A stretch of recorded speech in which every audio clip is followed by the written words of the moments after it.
ದೇವರು ಹೇಳುವಂಥ ಕಾರ್ಯ, ನನ್ನ ಮೇಲೆ ನಿಮ್ಮ ನಂಬಿಕೆ ಹೆಚ್ಚೆಚ್ಚಾಗಿ ಅದು ಕಾಣಲ್ಪಡಬೇಕು.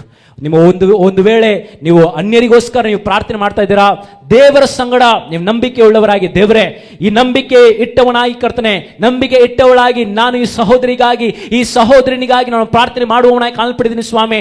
ಯೇಸು ಕ್ರಿಸ್ತನ ನಾಮದಿಂದ ನನ್ನ ನಂಬಿಕೆಯನ್ನ ಹೆಚ್ಚಿಸುವವನು ಪೂರೈಸುವವನು ನೀನಾಗಿರುವುದರಿಂದ ಕರ್ತನೆ, ನನ್ನ ನಂಬಿಕೆಯನ್ನ ನೀನು ಕರ್ತನೆ ಪೂರೈಸು ಎಂಬುದಾಗಿ ದೇವರ ಸಂಗಡ ವಿಜ್ಞಾಪನೆ ಮಾಡಿ ನೋಡಿ.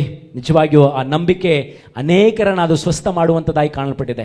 ನಿಜವಾಗಿ ಒಂದು ವೇಳೆ ಯಾರೋ ದರಿದ್ರದಲ್ಲಿ, ಯಾರೋ ರೋಗದಲ್ಲಿ, ಬಾಧೆಯಿಂದ ತುಂಬಿದವರಾಗಿ ಕಾಣಲ್ಪಟ್ರ, ನಿಮ್ಮ ನಂಬಿಕೆ ಆದದು ಅವರನ್ನ ಈ ದಿನದಲ್ಲಿ ಅದು ಸ್ವಸ್ಥ ಮಾಡುವ ಹಾಗೆ ದೇವರು ನಮಗೆ ಸಹಾಯ ಮಾಡಿಕೊಡುವವನಾಗಿ ಕಾಣಲ್ಪಟ್ಟಿದ್ದಾನೆ.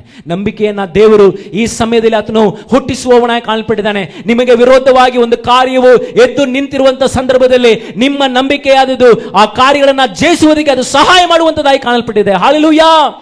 ದೇವರು ತಾನೇ ನಿಮ್ಮ ಸಂಗಡ ಈ ಸಮಯದಲ್ಲಿ ಮಾತನಾಡ್ತಾ ಇದ್ದಾನೆ. ನಂಬಿಕೆಯನ್ನ ಯಾವ ಸಂದರ್ಭದಲ್ಲಿ ಕಳೆದುಕೊಳ್ಬೇಡಿ. ದೇವರು ಹೇಳ್ತಾ ಇದ್ದಾನೆ, ನಂಬಿಕೆ ಹೆಚ್ಚೆಚ್ಚಾಗಿ ಕಾಣಲ್ಪಡುವಂತ ಸಂದರ್ಭದಲ್ಲಿ ನಿಮ್ಮ ನಂಬಿಕೆ ನಿಮ್ಮನ್ನ ಅದು ರಕ್ಷಿಸುವಂತದ್ದಾಗಿ ಕಾಣಲ್ಪಟ್ಟಿದೆ. ನಿಮ್ಮ ನಂಬಿಕೆ ನಿಮಗೆ ಆಧಾರವಾಗಿದ್ದು, ನಿಮ್ಮ ನಂಬಿಕೆ ನಿಮಗೆ ಬೇಕಾದಂತ ಎಲ್ಲಾ ಸಹಾಯಗಳನ್ನ ಅದು ದೊರಕಿಸಿಕೊಡುವಂತದ್ದಾಗಿ ಕಾಣಲ್ಪಟ್ಟಿದೆ. ಆದ್ದರಿಂದ ಮೂರ್ಖ ಸಂತಾನದವರಾಗಿ ನಾವು ಕಾಣಲ್ಪಡದೆ, ದೇವರು ಎದುರು ನೋಡುವಂತ ಆ ಕಾರ್ಯದಲ್ಲಿ ದೇವರಲ್ಲಿ ನಾವು ನಂಬಿಕೆ ಉಳ್ಳವರಾಗಿ ನಾವು ಕಾಣಲ್ಪಡುವಂತೆ ದೇವರಿಗೆ ನಾವು ಒಪ್ಪಿಸಿಕೊಡುವವರಾಗಿ ಕಾಣಲ್ಪಡೋಣ.